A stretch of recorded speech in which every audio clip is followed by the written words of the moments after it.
C'est Madame Malaisé qui la prend, je vous en prie. Oui.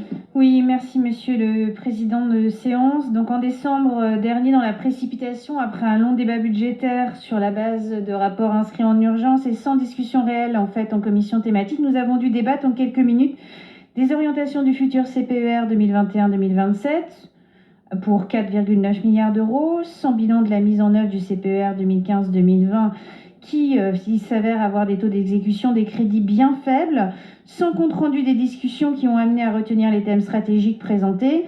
Ceci, finalement, avec seulement 18 pages pour acter des grandes orientations d'une contractualisation État-région sur une durée de 5 ans.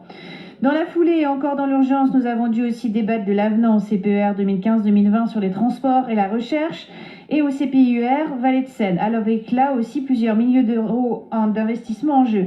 À la suite et toujours dans la même urgence, et donc un accord de relance avec l'État que vous nous avez servi, supposé engager rien de moins que l'avenir économique et social de notre région face à la crise actuelle.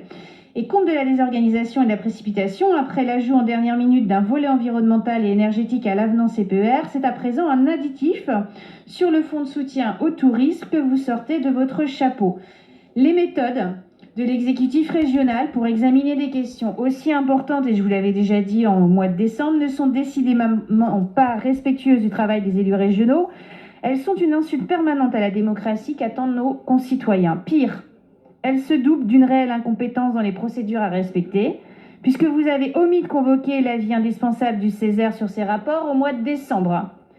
Ce qui conduit inévitablement à reprendre aujourd'hui leur examen éclairé par un avis du Césaire. Une fois de plus, vous avez voulu expédier les discussions. Faute de temps imparti, je reviendrai donc sur le fond des délibérations dans notre explication de vote.